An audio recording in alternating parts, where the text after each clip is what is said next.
ధ్యానించడానికి సిద్ధపడుతుండగా మీరు సహాయం చేయమని కృప చూపించమని యేసుక్రీస్తు దివ్యమైన నామములో ప్రార్థించి పడుకుంటున్నాం పరమ తండ్రి. ఆమేన్. హల్లెలూయా. మంచిది. ఈ సమయంలో ఇక్కడ ఉన్నటువంటి ఒక మాట, చిన్న మాట ధ్యానిద్దాం. 119వ కీర్తనలో 161వ మాట, అధికారులు నిన్ను నిమిత్తముగా నన్ను తరుముదురు, అయినను నీ వాక్య భయము నా హృదయమునందు నిలిచినది. కొన్ని సందర్భాలలో దేవునికి బిడ్డలైనటువంటి వారిని హింసించేవారు, బాధ పెట్టేవారు చాలామంది భూమి మీద ఉన్నారు. హల్లెలూయా. కనుక అలాంటి వారి నిమిత్తము మనము భయపడే నిమిత్తం కంటే మనం పక్షంగా ఉన్నటువంటి దేవుని యందు ధైర్యం కలిగి ఉండాలి. హల్లెలూయా.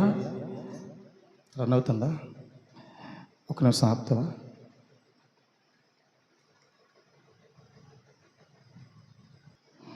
దేవుని నామానికి మహిమ కలుగును గాక. హల్లెలూయా, హల్లెలూయా. ఈరోజు మనం క్షుణ్ణంగా మన శత్రువు అయినటువంటి సాతాను, అపవాది అయినటువంటి సాతాను చాలా తంత్రుడు. అపవాది యొక్క గుణాల కొరకు మనం ఒకసారి మాట్లాడుకుందామా? ఆయన అపవాది అయినటువంటి సాతాను ఎలాంటి గుణాలు కలిగి ఉన్నాడు ఒకసారి చెప్తారా? చెప్పండి గట్టిగా. అబద్ధికుడు, దొంగ, స్వార్థపరుడు, అసూయపరుడు, ఆయనకున్నటువంటి బిరుదులు, మోసగాడు, నెక్స్ట్ ఇంకా వేషధారి, ఇంకా అమ్మా నరహంతకుడు, ఇంకా ద్రోహి, ఇంకా అంటే శరీర కార్యాల ద్వారా జరిగిస్తున్నటువంటి ఏ కార్యాలు, ఏ గుణాలు అయితే ఉన్నాయో వాటి అన్నింటి ద్వారా కూడా వాని యొక్క కార్యాలు జరిగించేవాడు. హల్లెలూయా. శరీరాన్ని ఆస్పదం చేసుకొని భూమి మీద మనుషులను వాడుకున్నటువంటి అపవాది తంత్రగాడు. హల్లెలూయా. మొట్టమొదటిసారిగా దేవుని యొక్క సింహాసనాన్ని ఆశించినటువంటి వాడు, ఆ సభా పర్వతం మీద కూర్చోవాలని, ఆ మహిమ సింహాసనం మీద, సభా తీర్పు పర్వతం మీద కూర్చొని దేవునికి రావాల్సినటువంటి మహిమను పొందుకోవాలని ఆయన ఆశించినటువంటి వాడు. హల్లెలూయా. దురాశపరుడు. హల్లెలూయా. కనుక ఈరోజు దినాన దేవుని బిడ్డైనటువంటి మన దగ్గర దురాశ జాగ్రత్త కలిగి ఉండాలి. అసూయ గుణాలు కలిగి ఉన్నటువంటి అనుభవాలు జాగ్రత్త కలిగి ఉండాలి. ఏ గుణం కలిగి ఉన్నామో ఆ విషయాలు మనం ఎరిగి ఉండాలి. అయితే అలాంటి అనుభవాన్ని బట్టి అపవాది అయినటువంటి సాతాను పడగొట్టబడ్డాడు. హల్లెలూయా.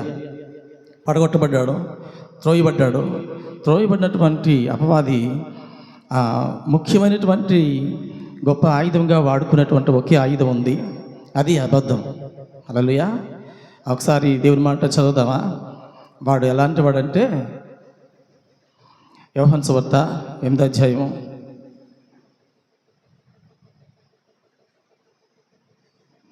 14వ వచనం చదువుతారమ్మా?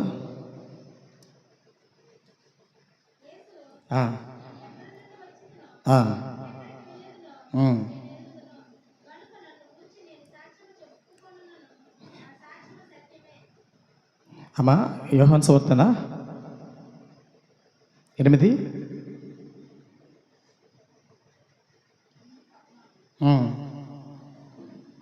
ఒక నిమిషం.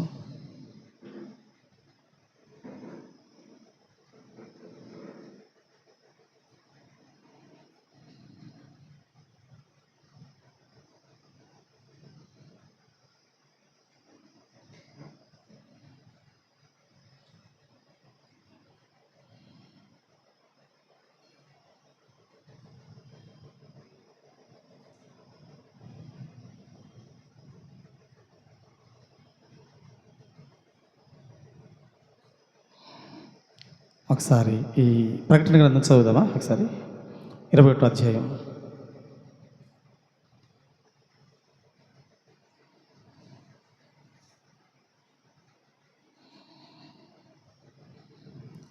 ఇరవై 27.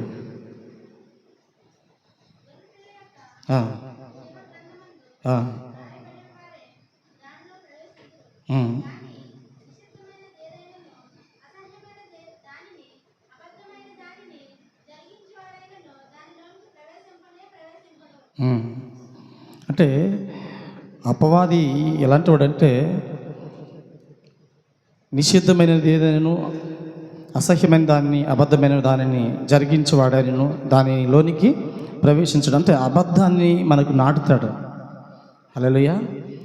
అబద్ధాన్ని నాటడాన్ని బట్టి ఆ యొక్క కార్యాలను బట్టి దేవుని రాజ్యాన్ని కోల్పోతాం. ఇక్కడ చదవబడుతున్నట్టుగా ఆదికాండంలో 3వ అధ్యాయంలో అక్కడ హవ్వ కనబడుతుంది. హవ్వ తోటలో తిరుగుతూ ఉంటుంది, పండ్ల కోసం తిరుగుతుంటుంది. ఆ టైంలో హవ్వతో మాట్లాడతారు, దేవుని కంటే గొప్పవారు అయిపోతాడు. అదొక అబద్ధం. హల్లెలూయా. మొట్టమొదటిగా సాతాను విత్తినటువంటి అబద్ధం అది. దేవుని కంటే గొప్పవారు అయిపోతారు అన్నటువంటి మాట నమ్మి మోసపోయింది. హల్లెలూయా. సాతాను అబద్ధికుడు, ఆడు చాలా మోసగాడు కనుక ఆ అబద్ధాలను బట్టి మోసపోయేటువంటి ప్రభావం ఉంది. హల్లెలూయా. కనుక ఆ అబద్ధాన్ని బట్టి దేవుని రాజ్యం కోల్పోతాం. అదేవిధంగా ప్రకటన గ్రంథం 22వ అధ్యాయంలో 15వ వచనంలో ఒకసారి చూద్దాం. కుక్కలను, మాంత్రికులను, వ్యభిచారులను, నరహంతకులను, విగ్రహారాధికులను, అబద్ధమును ప్రేమించు జరిగించు ప్రతివాడును వెలుపటి యందురు కోసం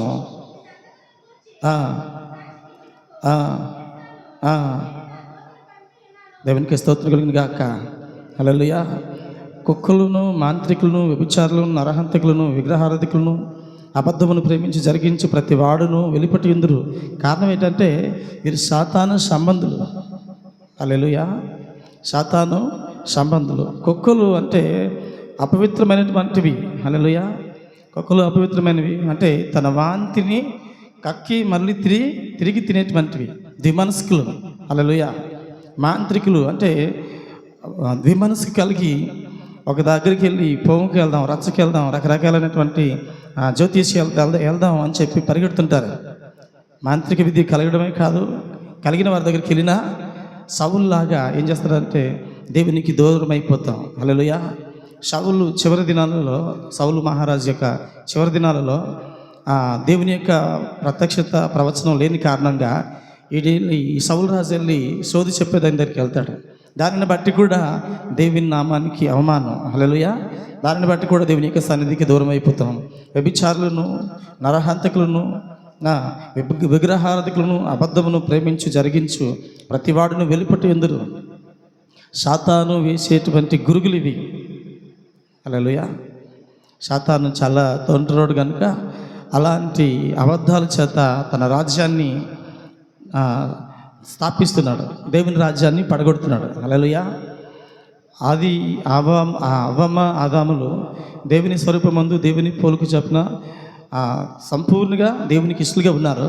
కానీ వారిని పాడు చేసిన వాడు వీడే. మొదటి నుండి కూడా ఇప్పటికీ కూడా పాడు చేస్తున్నది వాడే. హల్లెలూయా. కనుక ఈ సాతాను యొక్క కుయుక్తులను ఎరిగిన వారుగా ఉండాలి. హల్లెలూయా. శత్రువుతో యుద్ధం చేయాలంటే శత్రువు యొక్క బలం ఏంటో, బలహీనత ఏంటో ఎదుటి వారికి మనకు తెలియాలి. హల్లెలూయా. మన శత్రువు ఎవరు? ఇంట్లో వాళ్ళు కాదు, పొరుగు వాళ్ళు కాదు, ఇరుగోళ్ళు కాదు, ఈ లోకంలో ఉన్నటువంటి మనుషులు కాదు. మన శత్రువు ఎవరట? అపవాది అయినటువంటి సాతాను. హల్లెలూయా. వాని యొక్క గుణాలు ఏంటట? అన్నీ ఈ లోక సంబంధమైనటువంటి కార్యాలు చెడ్డవి. ఆ కార్యాలన్నిటినీ కలిగిన వాడు వాడే. అశుపరుడు, ద్వేషగాడు, నరహంతకుడు, కోపి, రకరకాలైనటువంటి అబద్ధికుడు, దొంగ, దోచుకున్నవాడు, రకరకాలైనటువంటి పేర్లు కలిగినటువంటి వాడు. ఇది కలిగినటువంటి ఈయన మనందరిలోనూ కూడా ఆ గురుగులు విత్తుతుంటాడు. హల్లెలూయా. ఆ సాతాను యొక్క విత్తనాలు వేస్తూ, గురుగులు వేస్తూ మనల్ని ఏం చేయాలట? ఆ ఏదోన్ తోట నుండి అవ్వను బయటికి నెట్టియాలి.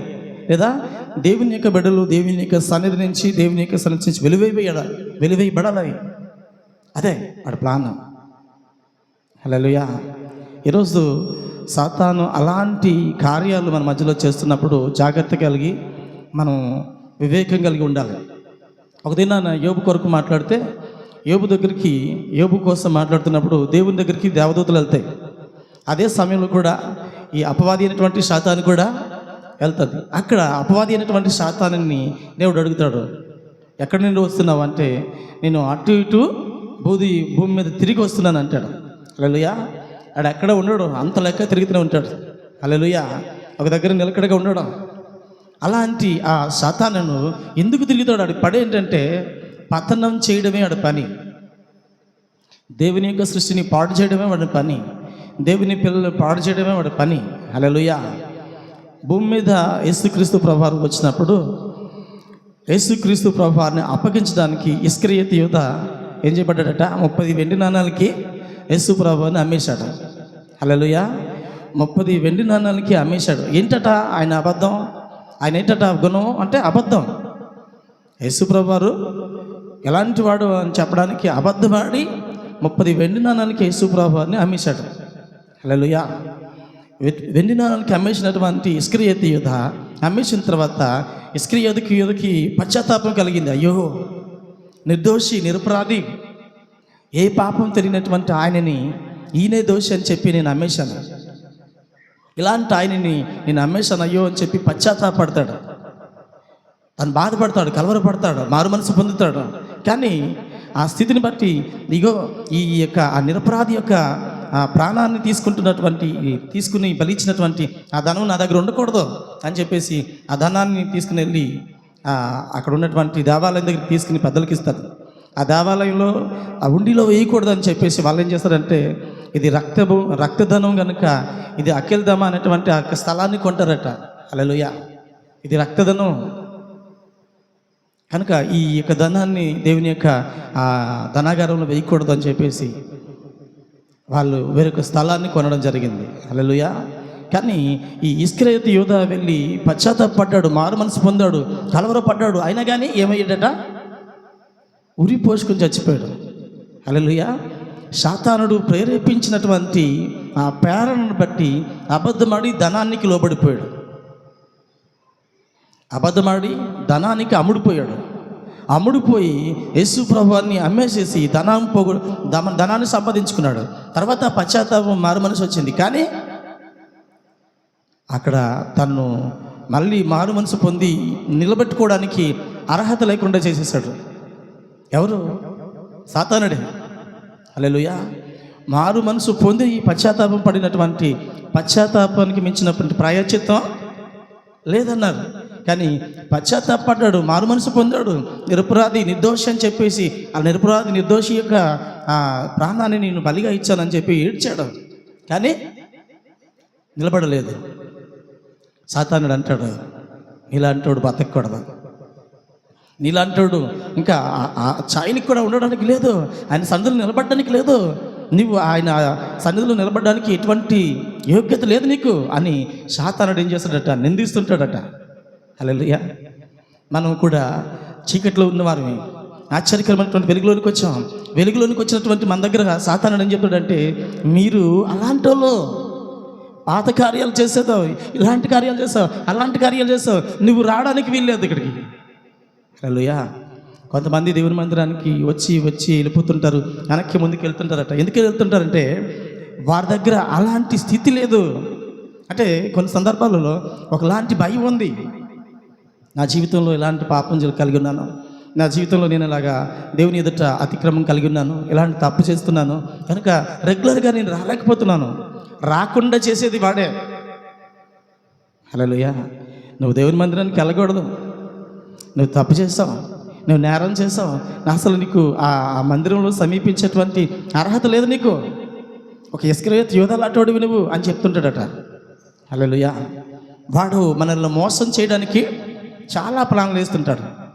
ఒకసారి ఈయన ఏం చేశాడు? 30 వెండి నాణాలకి యేసు ప్రభువాన్ని అమ్మేశాడు. మరి పేతురు గారు ఏం చేశాడట? పేతురు గారు కూడా ముమ్మారు అబద్ధం ఆడాడు. మత్తయి సువార్త 26 అధ్యాయం 75 వచనం చూస్తే పేతురు గారు ఆయన ఎవరో ఎరగనని ముమ్మారు అబద్ధం ఆడితే కానీ కోడిగు ఇదని చెప్పాడు ముందుగానే. ముమ్మారు అబద్ధం ఆడాడు. అబద్ధమాడినటువంటి ఆయన ముమ్మారు అబద్ధమాడిన తర్వాత కోడి కూసింది. అప్పుడు మనోడికి పశ్చాత్తాపం కలిగింది. హల్లెలూయా. పశ్చాత్తాపం కలిగింది. పశ్చాత్తాపం కలిగిన తర్వాత దేవుని కొరకు బ్రతకడానికి నిర్ణయించుకున్నాడు. హల్లెలూయా. దేవుని నామాన్ని మహిమపరచడానికి, దేవుని నామాన్ని గణపరచడానికి, తన యొక్క మిగతా శిష్యులను బలపరచడానికి ఆయన ప్రతిష్ఠించుకున్నాడు. ఆయనను పట్టుకొని సిలువేస్తుంటే ప్రభువుని తల పైకిను కాలు కిందకి పెట్టి చేస్తే నన్ను అలాగా మహానుభావుడు చేసినట్టుగా నన్ను చెయ్యొద్దు, నా కాలు పైకెట్టి తల కిందకెట్టి సిలువేయండి, ఆయనలాగా చేయడానికి వీల్లేదు అంటాడు. హల్లెలూయా. తనను తాను అర్పించుకుంటాడు. నా ప్రాణం పోయినా పర్లేదు. హల్లెలూయా. అంటే దేవుని కొరకు నిలబడి ఆయన అంటాడు, ఆయన నడికట్లు తగిలి, ఆయన వస్త్రాలు తగిలి, ఆయన ఉమ్ము తగిలి, ఆయన మాట ద్వారాగా కుంటివారు, గుడ్డివారు, మూగవారు, చెవిటివారు అందరూ బాగుపడ్డారు. ఇలాంటి అనుభవం ఇస్కరియోతు యోధా జీవితంలోకి రావాల్సింది. పేతురు గారి కంటే ఎక్కువ శక్తి కలిగినటువంటి అనుభవంలో ఉండవలసినటువంటి వాడు ఇస్కరియోతు యోధా. కానీ ఇస్కరియోతు యోధాకు అలాంటి చాయిస్ లేకుండా సాతానుడు చేశాడు. హల్లెలూయా. ఈరోజు దీన్ని యవనస్తులు, యవనరాండ్రులను, పెద్దవాళ్ళని, చిన్నవాళ్ళని ఆ సాతాను బంధించి ఏం చేస్తున్నాడంటే, మీరు ఇక్కడి నుంచి వెళ్ళకూడదు, మీరు ఈ కార్యాల్లో మునిగిపోయారు, ఈ వ్యసనాల్లో మునిగిపోయారు, ఈ అలవాట్లో మునిగిపోయారు, ఈ యొక్క క్రమంలో ఉన్నారు. మనల్ని కూడా దేవుని యొక్కబడినటువంటి మనల్ని అనేకమైనటువంటి గురుగులు విత్తనాలు వేసేసి సమాధానం లేకుండా చేస్తున్నాడు. హల్లెలూయా. సమాధానం లేకుండా చేస్తున్నాడు, నెమ్మది లేకుండా చేస్తున్నాడు, ప్రేమ లేకుండా చేస్తున్నాడు. హల్లెలూయా. కుటుంబాలు విచ్ఛిన్నమైపోతున్నాయి. హల్లెలూయా. వాని యొక్క ఆయుధాలు ఇవి. సాతాను మనల్ని పాడు చేయాలని చూస్తున్నటువంటి ఆయుధాలు అవి. పేతురు గారు కూడా 3 మారు పాటు అబద్ధం ఆడిన తర్వాత నిలబడ్డాడు, శక్తివంతమైన పాత్రగా వాడబడ్డాడు. ఇంకా చూసినట్లయితే చూడండి, పౌలు గారు అంటే సౌలు గారు పౌలుగా మారినటువంటి సౌలు గారు కదా. ఒకసారి చూద్దామా? తిమోతి రాసిన పత్రిక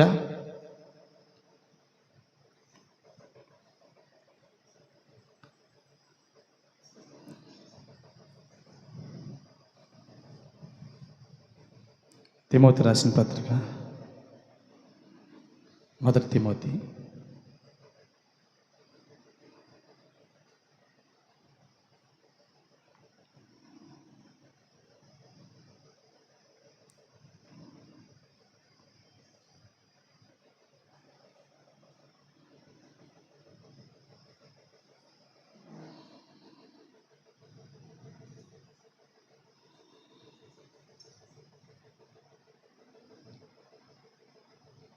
అపోస్తలుల కార్యం 8:3 చదవండి ఒకసారి.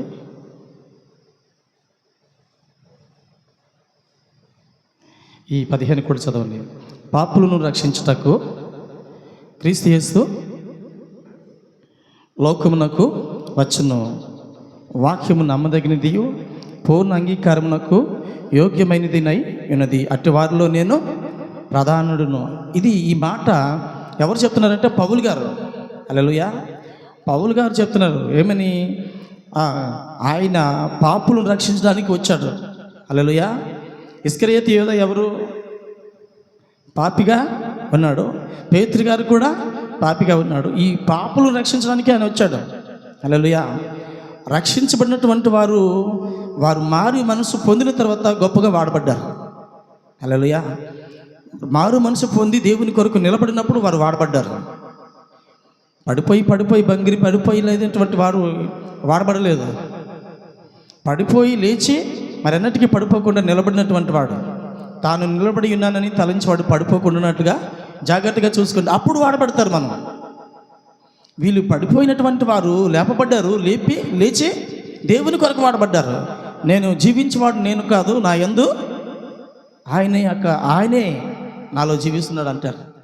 అంటే పడిపోయినటువంటి అనుభవం నుంచి లేపబడినటువంటి వాడు మరి అన్నిటికీ పడిపోకుండా జీవిస్తూ దేవుని కొరకు మహిమకరమైనటువంటి సాధనగా వాడబడుతున్నాడు. ఆయన అంటాడు, పాపులను రక్షించుటకు క్రీస్తు యేసు లోకములోకి వచ్చును, వాక్యము నమ్మదగినది, పూర్ణ అంగీకారము కలిగిన యోగ్యమైనదై ఉన్నది, అట్టి వారిలో నేను ప్రధానుడిని, నేను పాపిని, పాపములో నేను ప్రధానుడిని అంటాడు. ఎవరు? పౌలు గారు. ఏంటి అంటే తన బ్రతుకులో నరహంతకుడిని, సంఘాన్ని హింసించేవాడు, శిక్షించేవాడు. 8వ అధ్యాయం చదువుదాం ఒకసారి. అపోస్తలుల కార్యం 8వ అధ్యాయం.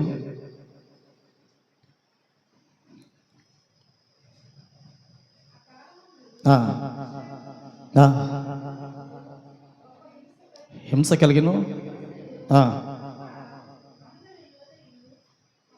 యోధియా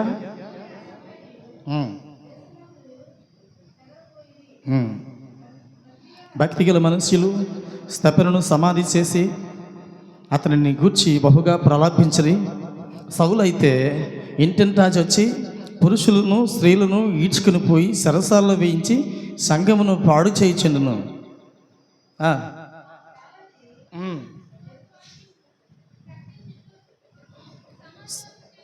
ప్రకటించుచు సంచారం చేసిరి. హల్లెలూయా. సౌలు గారు ఏం చేస్తున్నాడట, ఇంటింటాచి వచ్చి సంఘాన్ని జైల్లో వేస్తున్నాడు, పాడు చేస్తున్నాడు, కలవరపరుస్తున్నాడు. ఎవరు స్టెఫన్ గారి చావుకి ఈయనే సమ్మతించాడట. హల్లెలూయా. ఈయన చంపండి అని చెప్పాడట. హల్లెలూయా. అలాంటి హానికరుడు, దూషకుడు, నరహంతకుడు ఎవరు? పౌలు గారు. పాపులలో ప్రధానుడిని. హల్లెలూయా. ఈ ప్రధానుడిగా ఉన్నటువంటి ఆయన మారు మనసు పొందాడు. ఇప్పుడు దమస్కు పట్టణానికి వెళ్తున్నప్పుడు మార్గ మధ్యలో దేవుని యొక్క వెలుగు ఆయన ప్రకాశించగానే అప్పుడు ఆయనకి మారు మనసు వచ్చింది. హల్లెలూయా. అప్పుడు నుండి బ్రతుకుట క్రీస్తే చావైతే లాభం అన్నాడు. హల్లెలూయా. అంటే సాతానుడు నువ్వు నరహంతకుడివి, సంఘాన్ని పాడు చేసినడివి, దేవుని కార్యాలు అడ్డగించినడివి, నీలాంటోడికి ఆయన చోటివ్వడు అని మభ్యపెట్టి ఉండొచ్చు కాక, కానీ ఆ మాయలో లేడు. నా దేవుడు నా పాపాన్ని ఏం చేశాడట, సంపూర్ణంగా కడిగేశాడు. నా పాపాన్ని తీసివేసేశాడు. హల్లెలూయా. నన్ను నూతన సృష్టిగా మార్చేశాడు. హల్లెలూయా. నాలో పాపానికి చోటు లేదు. హల్లెలూయా. నాలో పాపానికి అధికారం లేదు. హల్లెలూయా. అలాంటి అనుభవం పౌలు గారికి వచ్చేసింది. ఆ పౌలు గారు అలాంటి అనుభవం పొందుకున్న తర్వాత సాతాను ఆయన్ని మోసం చేయలేకపోయింది. హల్లెలూయా. అర్థమవుతుందా? సాతాను అనేకమైనటువంటి ప్రలోభాలు పెట్టి ఆ దినాల్లో కూడా దేవుని యొక్క బిడ్డలైనటువంటి వారిని ఆ దినాల్లో కూడా ఏం చేస్తున్నాడంటే, ఆ గడిచినటువంటి కాలాల్లో కూడా ఏం చేస్తున్నాడంటే సాతాను అనేకమైనటువంటి కార్యాల్లో ఇబ్బంది పెట్టి అందులో ఉంచి దేవునికి దూరం చేయాలనుకునేవారు. కానీ దేవుడు వారి ఎలాంటి పాపినైనా కానీ, ఎంత ఘోర పాపులైనా కానీ దేవుడు వారిని క్షమించి, వారి పాపములు క్షమించి వారిని గొప్పగా వాడుకున్నాడు. హల్లెలూయా. ఈరోజు దినాన్న దేవుని యొక్క బిడ్డలైనటువంటి మనం కూడా మన గత జీవితాన్ని ఎలాంటిదైనా కానీ, మన బ్రతుకు ఎలాంటిదైనా కానీ దేవుని యొక్క సందులో నిలబెట్టి మనం వాడబడుతున్నాం. హల్లెలూయా. సాతానుడు అప్పుడప్పుడు వచ్చి మనల్ని కూడా తడుతుంటాడు. అక్క, అమ్మా, అన్న, అదయ్యా, నువ్వు నీలాంటోడివి నువ్వు ప్రార్థన చేస్తే నీ ప్రార్థన వింటాడా ఆయన? ఎందుకు ప్రార్థన చేస్తావు? నీలాంటోడు చేయకూడదు.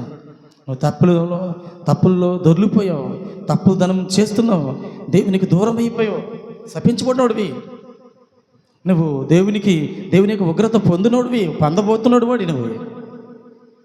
దేవుడు నిన్ను కరుణించడు, దేవుడు నీ పట్ల కృప చూపడు అని సాతానుడు ఏం చేస్తాడంటే మనల్ని నిరాశలోనికి నడిపిస్తుంటాడట. హల్లెలూయా. ఎంత ఘోర పాపినైనా ఆయన ప్రేమించే దేవుడు అయినాడు. హల్లెలూయా. నరహంతకులను, జారులను, క్రూరులను, ఎంతోమంది ఆయన మీద నేరారోపణ చేసినటువంటి వారిని కూడా, ఆయనను శిక్షించిన వారిని కూడా ప్రేమించే దేవుడు అయినాడు. హల్లెలూయా. అంటే ఆయన ఎలాంటి వాడు అంటే, తండ్రి వీరేం చేయించున్నారో వీరు ఎరుగరు కనుక వీరిని క్షమించు. వారి యొక్క పాపములు క్షమించేటువంటి అధికారం కలిగిన వాడు, వారి పట్ల కృప కనికరం కలిగినటువంటి దేవుడు. హల్లెలూయా. నిన్ను బట్టి కానీ, నన్ను బట్టి కానీ, మన భక్తిని బట్టి కానీ, మన మంచితనాన్ని బట్టి కానీ ఏ కార్యాలు జరగవు. ఆయన మాత్రమే కార్యాలు జరిగించాలి. హల్లెలూయా. కనుక ఆయన అంటాడు, నేను పాపుల్లో ప్రధానుడిని. పౌలు అంటాడు, పాపుల్లో ప్రధానుడిని, నరహంతకుడిని, హానికరుడిని, దూషకుడిని, అలాంటి వాడిని నేను. కానీ దేవుడు నన్ను తన కృప చొప్పున నన్ను వాడుకుంటున్నాడు. నేనేమై ఉన్నాను? అనేక మహాదైవాలనే. హల్లెలూయా. అంటే అంత గొప్ప పాత్రగా బైబిల్ గ్రంథంలో ఉన్నటువంటి శిష్యులు అందరికంటే చక్కని పాత్ర, ఎక్కువ ఘనమైనటువంటి పరిచర్య పౌలు గారు చేశారు. హల్లెలూయా. కానీ ఈ పౌలు గారు హానికరుడు, దూషకుడు, నరహంతకుడు, దేవునికి విరోధకరమైనటువంటి కార్యాలు చేసినవాడు, జనాలను రేపినవాడు, సంఘాన్ని కలవరపరిచినవాడు. కానీ దేవుడు మాత్రం విడిచిపెట్టలేదు, వాడుకుంటున్నాడు. హల్లెలూయా, హల్లెలూయా. కాబట్టి మన పాపములట, యెషయా గ్రంథం ఒకసారి చదువుతావా? మన పాపములు కెంపు వలె ఎర్రనివైనను అవి గొర్రెపచ్చి వలె తెల్లగా చేసేవాడు దేవుడు. హల్లెలూయా. మన పాపం ఎలాంటిదైనను వాటిని కడిగి మనల్ని గొర్రెపొచ్చుగా చేసే దేవుడు. యెషయా గ్రంథం 1వ అధ్యాయం 18వ వచనం చదువుతున్నట్లయితే ఆ మాట కనబడుతుంటుంది.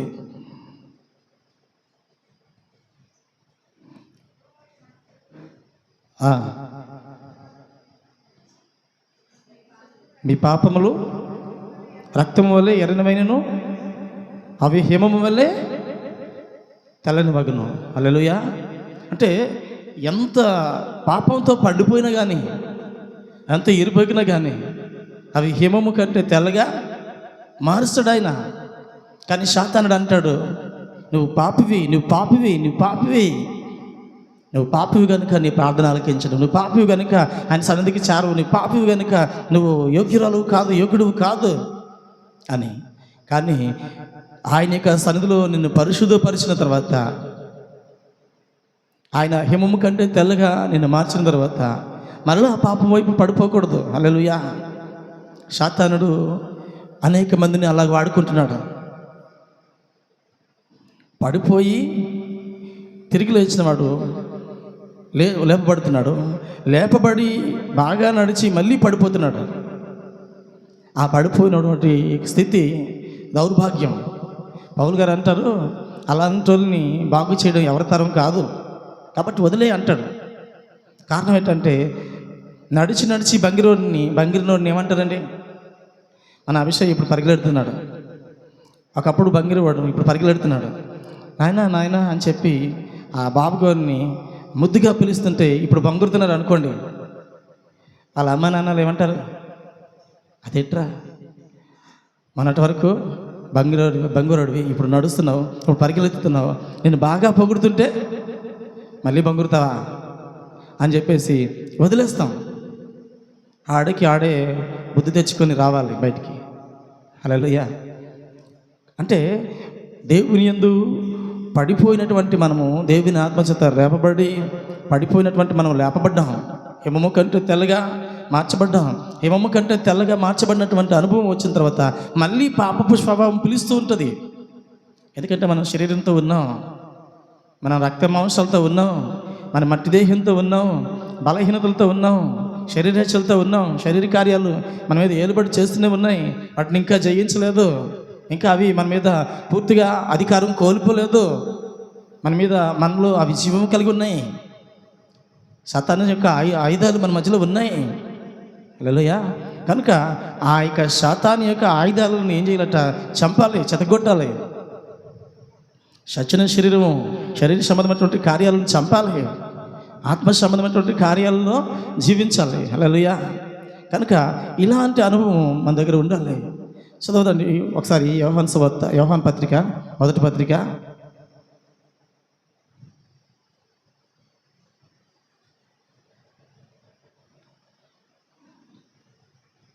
1వ అధ్యాయం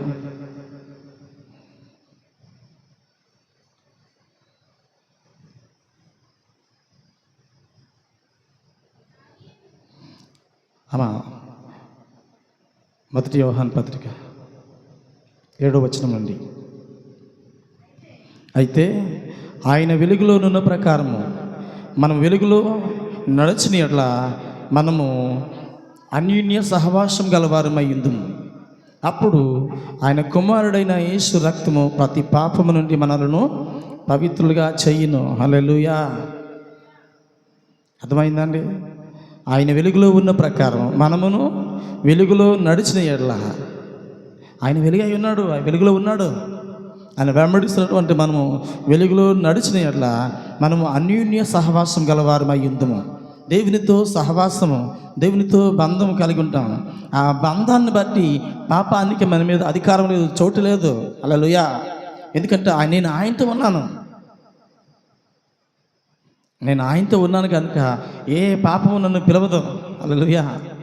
ఏ చీకటి ప్రపంచం నన్ను పిలవదు. హల్లెలూయా. ఏ లోకాస్తులు నన్ను పిలవు, ఎందుకంటే నేను ఆయనతో ఉన్నాను, నేను ఆయనతో నడుస్తున్నాను. అన్యోన్య సహవాసం గలవారమయ్యిందము. అప్పుడు ఆయన కుమారుడైన యేసు రక్తము ప్రతి పాపముల నుండి మనల్ని పవిత్రులుగా చేయును. మనము పాపము లేని వారిమని చెప్పుకొని ఎడల మనల్ని మనమే మోసపుచ్చుకుందుము. హల్లెలూయా. నాలో పాపం లేదని చెప్పడానికి లేదు. హల్లెలూయా. భూమి మీద పుట్టినటువంటి ఏ మనుషుడైనా కానీ నాలో పాపం లేదని చెప్పడానికి లేదు. నాలో పాపం లేదని ఏమంటాడు? మన పాపములు లేని వారిమని చెప్పుకుని ఎట్లా మనల్ని మనమే మోసపుచ్చుకుందాము. మరియు మనలో సత్యం ఉండదు. మనలో పాపము లేదు అంటే సత్యం ఉండదు. ఖచ్చితంగా మనం పాపంలో ఉన్నాం. మన పాపములను మనం ఒప్పుకుని ఎట్లా ఆయన నమ్మదగిన వాడును నీతిమంతుడును గనుక ఆయన మన పాపములను క్షమించి సమస్త దుర్నీతి నుండి మనల్ని పవిత్రులుగా చేయును. హల్లెలూయా. సంఘానికి ఈ మాట చాలా అవసరం అండి. ఎవరి బిడ్డలో ఏంటంటే మనకు చాలా అవసరం. మనం ఒప్పుకోవాలి, మన పాపపు స్వభావాన్ని ఒప్పుకోవాలి, మన అపవిత్రతను ఒప్పుకోవాలి. నీతిమంతుడు కనుక ఆయన మన పాపములను క్షమించి సమస్త దుర్నీతి నుండి మనల్ని పవిత్రులుగా చేస్తాడు. ఎప్పుడైతే ఒప్పుకుంటావో ఒప్పుకుని వాడు కనికరింపబడతాడు. అతిక్రమం దాచిపెట్టేవాడు వర్ధలుడు, దాన్ని ఒప్పుకొని విడిచిపెట్టేవాడు కనికరింపబడతాడు. హల్లెలూయా. మన పాపము ఏదైనాను కానీ, మన అపవిత్రత ఏదైనా కానీ, మన దోషం ఏదైనా కానీ, దేవుని ఎదుట నీకును ఆయనకు ఉన్నటువంటి అయోగ్యత ఏదైనాను కానీ వాటిని ఏం చేయాలంట? ఒప్పుకొని విడిచిపెట్టాలి. నా దగ్గర పాపం లేదు అని చెప్పడానికి ఎవడు లేడు. హల్లెలూయా. పాపం అది కాలు మొదలుకొని నడినీతి వరకు పాపం అనే వ్యాధి చేత మనుషులు ఉన్నారు. అపరాధముల చేతను పాపముల చేతను చచ్చిన వారిగా ఉన్నాం మనం. హల్లెలూయా. ఎఫెసీ గ్రంథం 2వ అధ్యాయం ఒకసారి చూద్దాం. అది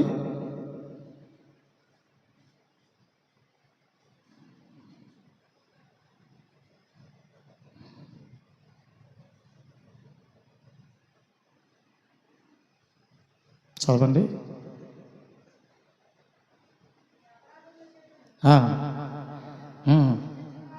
ఉండగా ఆయన మిమ్మల్ని క్రీస్తులో కూడా బ్రతికించును. హల్లెలూయా. చచ్చినటువంటి మన జీవితాలను పాపపు స్థితిని విడిపింపజేసి మనల్ని క్రీస్తుతో కూడా, ఆయనలో పాపం లేదు, నాలో నేరము స్థాపించగలరా అంటాడు. ఆయన పరిశుద్ధుడు, పరిశుద్ధుడు, పరిశుద్ధుడు, పరిశుద్ధుడు అని నిత్యము కొనియాడబడుచు ఆరాధించబడుతున్న దేవుడు. హల్లెలూయా. ఆయన అతి పరిశుద్ధుడు. అతి పరిశుద్ధుడైనటువంటి దేవుని యందు ఏం జరుగుతుందట? నేను మిమ్మల్ని క్రీస్తుతో కూడా బ్రతికించను. ఆయనతో మనం బ్రతికిన్నాం.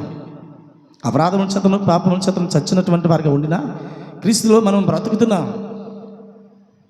ఆయనలో ఉన్నటువంటి నీతి, ఆయనలో ఉన్నటువంటి పరిశుద్ధత, ఆయనలో ఉన్నటువంటి యథార్థత నీలో నాలో ప్రవహిస్తూ ఉంది. హల్లెలూయా. నీలో ఆయన ఉన్నాడు, ఆయనలో నీవున్నావు, నీవు ఆయన కలిసి ఉన్నారు కనుక నీ మీద ఎప్పటికీ పాపానికి అధికారం లేదు. హల్లెలూయా. కనుక సాతానుడైతే మనల్ని మోసం చేస్తూ ఉంటాడు. గత గడిచినటువంటి కాలాలను పట్టుకొని మనల్ని నిందిస్తుంటాడు, మనల్ని దిగజారుస్తుంటాడు, నిరాశపరుస్తుంటాడు. కనుక సాతాను వాడుతున్నటువంటి బలమైనటువంటి ఆయుధం ఏంటంటే అబద్ధం. ఆ అబద్ధాన్ని హృదయాల్లో పుట్టిస్తాడు, మనస్సాక్షిలో పుట్టిస్తాడు, మనస్సులో పుట్టిస్తాడు, అనుమానం కలిగిస్తాడు, నిరాశ కలిగిస్తాడు, దేవునికి దూరం అవుతున్నట్టుగా చేస్తాడు, ఒప్పుకొనకుండా చేస్తాడు, చూడలేదులే అంటాడు, తెలియదులే అంటాడు, ఏమి కాలేదులే అంటాడు, దేవునికంటే గొప్పలు అయిపోతారులే అంటాడు, నువ్వు ఇలాగుండినా పర్లేదు దీవించబడతావు అంటాడు, అలా జీవిస్తున్నా పర్లేదు ఉంటాడా, దేవుడు నీతో ఉంటాడు అంటాడు, దేవుడు నీతో ఉన్నాడు, అబద్ధాలు ఆడు పర్లేదు అంటాడు. ఆడు మాయ. హల్లెలూయా.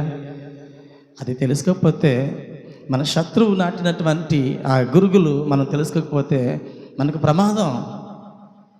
సాతాను చాలా కుయుక్తిపరుడు. ఆడు మనల్ని ఏ విధంగానైనా పడగొట్టాలనే చూస్తాడు. మనం అనుకుంటాము ఏ విధంగా ఆడు మేలే చేశాడు అనుకుంటాం. కొన్నిసార్లు ఆడు ఎప్పుడు మేలు చేయడు, ఆడ ఏజెండా ఆడుకుంటుంది. హల్లెలూయా. ఆ కన్నగాడు కత్తి మరడట, వేటగాడు ఎప్పుడు ఆడ ఆయుధం మరడట. ఆడు ఎజెండా వేరు. వేటగాడు పక్షులకి మేత వేస్తున్నాడు. అబ్బో వీడు మంచివాడు అయిపోయాడు అని అనుకుంటే పక్షులు పాపం, కానీ ఆ మేత వేసినటువంటి మరుక్షణం ఆ మేత తినుకుంటూ మర్చిపోతాయి, అక్కడికి వెళ్ళిపోయి ఊర్లో పడతాయి. ఆడ ఎజెండా ఆడు ఇప్పుడు మర్చిపోడు. వేటగాడు వెళ్ళి ముందు మొప్పేస్తాడట.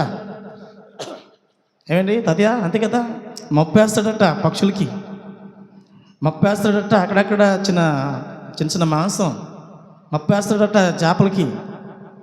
చెరువులో ఉన్నది అనుకోండి, అప్పుడప్పుడు కొంచెం తవుడు అన్నం ఇలాగ పిసికి వేస్తుంటాడు. 2-3 రోజులు వేస్తాడు. అది తినడానికి అలవాటు పడిపోతాయి చేపలు. ఒకరోజు అలా వేయగానే అలా వస్తాయి. అలా రాగానే ఏం చేస్తాడట, వేటగాడు వచ్చి వల వేస్తాడు. హల్లెలూయా. అవి అనుకుంటాయి, ఇలాంటి కాలాల్లో, కరువు కాలాల్లో, కష్టకాలాల్లో మాకు ఆహారం పెట్టిన దేవుడు అయ్యా అని అనుకుంటాయి ఫస్ట్. కానీ 2 రోజులు 3 రోజుల తర్వాత మా ప్రాణాలు తీసినటువంటి మృత్యువురా నువ్వు అని తెలియదు పాపం. దొరికిపోతే కానీ తెలియలేదు. హల్లెలూయా. నాకు ఇంత ఆనందాన్ని ఇచ్చావరా, నాకు ఇంత సంతోషాన్ని ఇస్తున్నావు నాయన, నువ్వు భగవంతుడివి. నిజంగా ఇంత ఆనందం నేను ఎప్పుడూ నా లైఫ్లో ఇంత ఎంజాయ్ చేయలేదు. ఎవడు ఆడేస్తున్నాడు మప్పు. హల్లెలూయా. సాతానుడు వేస్తుంటాడు. అబ్బా అమ్మా రే నాయన, అప్పటి వరకు కటువుగా మాట్లాడాడు సైతం ఆడేసేటువంటి ఉచ్చులకి చాలా మృదువుగా మాట్లాడుతుంటాడు. హల్లెలూయా. మా ప్రసాద్కి అంత కోపం. కానీ ఒకవేళ అలాంటి కానీ మప్పు కానీ ఏ అమ్మాయి సంథింగ్ అలాగా పలకరించిందంటే ఏమవుతుందట, మారిపోతుంది, వాయిస్ మారిపోతుంది, మాటలు మారిపోతాయి, నెమ్మదిగా మాట్లాడుతుంటాడు. కారణం ఎంత సంతోషం, ఎంత జాలి. ఓహో అమ్మాయి నా వెనక ఉంది, అమ్మాయి నన్ను ప్రేమిస్తుంది అని అనుకుంటుంటాడు. తర్వాత ఉంటుంది మళ్ళీ జీవితంలో, అయ్యయ్యో నేను ఎంత తప్పు చేశానో, దిద్దుకోలేనటువంటి తప్పు చేశాను, నన్ను నేను మోసం చేసుకున్నాను, నన్ను నేను వంచుకున్నాను, నా జీవితాన్ని కోల్పోయాను, నా బ్రతుకును కోల్పోయాను, నా ఆనందాన్ని కోల్పోయాను, నా సంతోషాన్ని కోల్పోయాను, ఇంత స్వేచ్ఛను కోల్పోయాను, నా గొప్ప ఉన్నటువంటి అనుభవాన్ని కోల్పోయాను. అయ్యో ఏడవడానికి కన్నీళ్ళు కూడా రావట్లేదు కొంతమందికి. హల్లెలూయా. అవును, చెప్పుకోవడానికి కడుపులో బాధ చెప్పుకుంటే ఎవరు సులకనగా మాట్లాడతారో భయం. పాపం ఆ వేదన ఎవరితో చెప్పాలో తెలియదు. తల్లిదండ్రులకి చెప్పాలా, ఏరా తీసుకుని గోతులు నువ్వే పడ్డావు పడు అంట. స్నేహితులకు చెప్పాలా, ఏరా అప్పుడు చెప్పలేదా అలా అంటారు. కానీ సాతాను వేసేటువంటి మప్పు చాలా ఆనందంగా ఉంటుంది. హల్లెలూయా. అద్భుతంగా ఉంటుంది. హల్లెలూయా. కానీ తర్వాత తీవ్రమైనటువంటి పరిణామాలు ఎదుర్కొంటాం. సాతానుడు మంచి చేశాడు అనుకుంటాం, ఈ కార్యాలు మంచివి అనుకుంటాం. అవ అనుకుంటుంది వీడెంత మంచోడు, దేవుని కంటే గొప్పలు చేయడానికి ఈ సీక్రెట్ చెప్పేశాడు రా అనుకుంటుంది. అంతే కదమ్మా, ఈ సీక్రెట్ చెప్పేశాడు రా, దేవుని కంటే గొప్పలు అయిపోతుంది. ఇప్పుడు దాని ఆశ, ఆ ఆశ ఏమైంది, మెడ పెట్టుకొని గెంటేసి బయట నెట్టేసింది. హల్లెలూయా. అంటే సాతాను యొక్క దుర్గుణాలు సంఘాల్లోనికి విత్తుతున్నప్పుడు సంఘాన్ని ఏం చేయాలట, దేవునికి కాకుండా ఆ పాతాళ బలంలోనికి, ఆ సాతాను యొక్క ఉండేటువంటి నరకంలోనికి వారిని రప్పించాలి. హల్లెలూయా. సాతాను ఉండేటువంటి ఆ స్థలాల్లోనికి రప్పించాలి. అయ్యో వేకువ చుక్క ఎట్లు నరకబడితే, తేజ నక్షత్రమా వేకువ చుక్క ఎట్లు నరకబడితే, అయ్యో నువ్వు కూడా మా బోటు పడవి అవుతావా, అయ్యో మా మధ్యలో ఉన్నావా. అలాంటి ఆ స్థలాల్లోనికి సంఘాలను, యవన బిడ్డలను, యవన రాండులను, లేదా దేవుని యొక్క సృష్టి అయినటువంటి మానవులను లాక్కోవాలని వాడు ప్రపంచంలో ఎజెండా. మంచి మాటకి జనాలు ఎవరు వినరు. చెవులు అంటే ఎలా అంటట, హితబోధకి చెవి యొగక పన్నికి మాలిన మాటకి వాటికి అట దురద చెవులు గెలవారు ఉన్నారట. హల్లెలూయా. మంచి అనేది చెబుతుంటే ఎవరికి ఎక్కదు.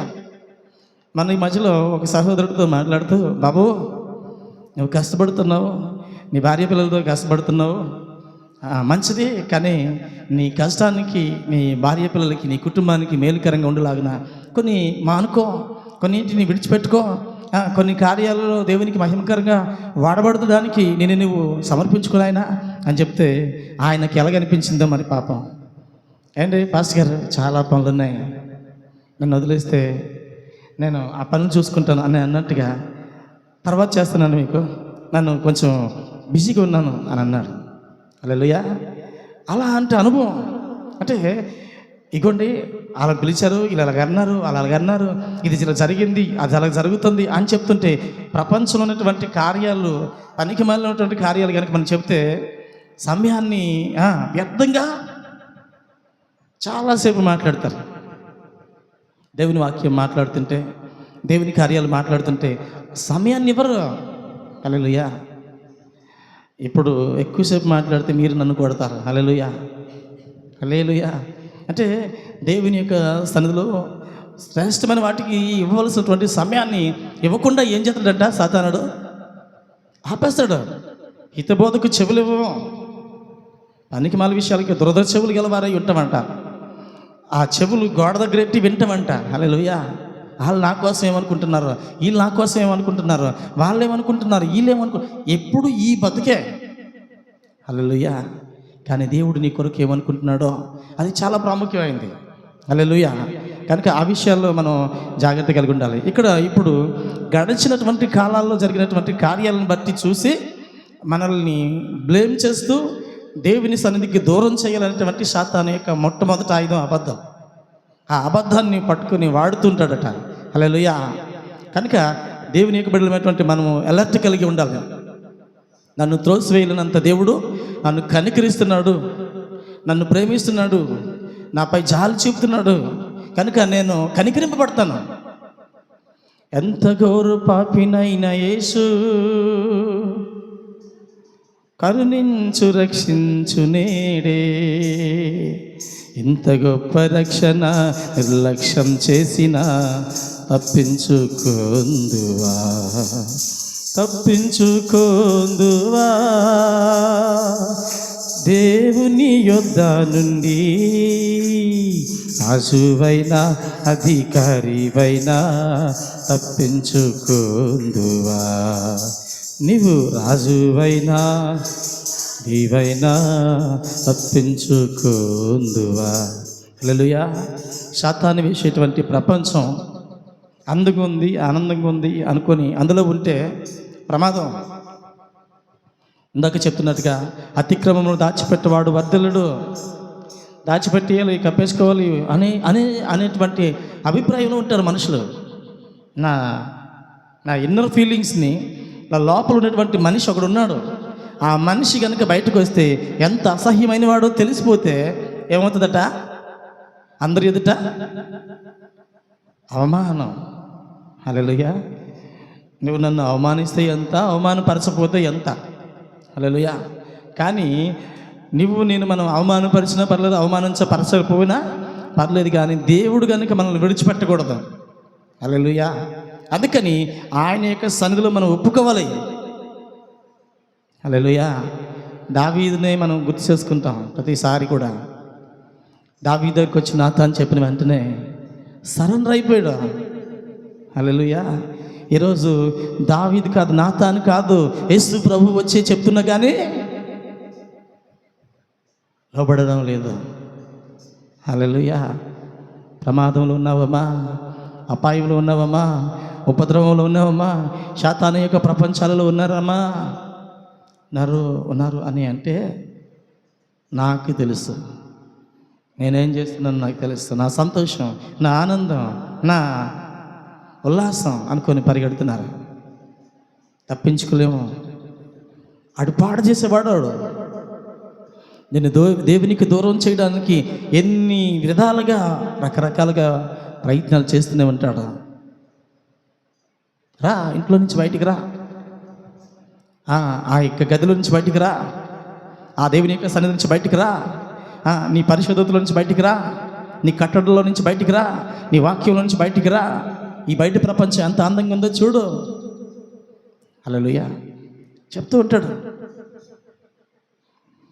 ఒక అడవిలో ఒక కుందేలు ఉంది. ఆ కుందేలుకి 2 పిల్లలు ఉన్నాయి. పిల్లల్ని అల్లారు ముద్దుగా పెంచుకుంటూ ప్రయాసపడి తల్లి ఏం చేస్తుందంటే అక్కడికి వెళ్ళి ఆహారాన్ని తీసుకొచ్చి సంపాదించి వీటికి పెడుతుంది. అమ్మా, నువ్వు వెళ్తున్నావు కదా, మేము కూడా వస్తావంటే, నానా లోకం బాగలేదు, ఇంటి దగ్గరే ఉండండి, మీకు కావాల్సిన అన్నిటిని నేను తీసుకొస్తాను అంటది. ఏమా అంటే బయట ప్రమాదం పొంచి ఉంది నాయన అంటది. కానీ ఈ ఈ చిన్నపిల్లలు ఒకరోజు ఎప్పుడు ఇదే సోదా, ఎప్పుడు భయపడుతూనే ఉంటుంది.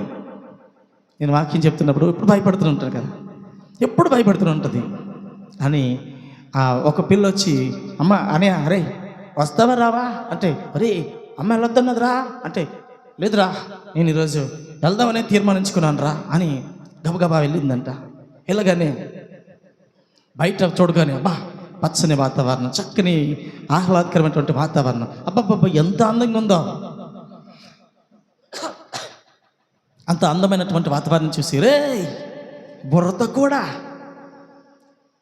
లోపల ఉన్నోడిని, బుర్రతో కూడా నీకేం తెలుసురా, ఇంత అందమైనటువంటి సృష్టిని చూడకుండా మన అమ్మ కప్పేసింది, మన అమ్మ మంచిదే కాదు అని చెప్పేసరికి ఆడు కూడా బయటకు వచ్చాడు. అవునరా, పిట్టలు కోకాలం ఏమంటారు కోలాహలం, తర్వాత మంచి చల్లని గాలి, చెట్లు, అబ్బో మంచి వాతావరణం, అబ్బాబ్బాబ్బా పరిగెత్తాలి, పరిగెత్తి విస్తారంగా నడవాలి అని ఉల్లాసంగా ఉన్నాయట.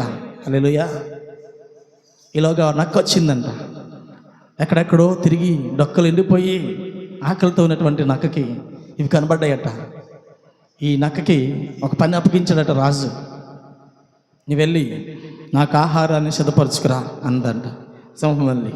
ఇలాగా ఈ నక్క వచ్చేసి ఏం చేసిందట, ఈ ఎక్కడ లేదు కాబట్టి ఈ రెండు పిల్లలు పట్టుకొని వెళ్తుందంట. ఇలాగ చంకల్లో పట్టుకొని పిల్లలు పట్టుకొని వెళ్తుంటే ఆ చంకలు ఉన్నటువంటి ఆ పిల్లల చెవులు ఏం జరుగుతున్నాయంట, నోటుకు తగులుతున్నాయంట.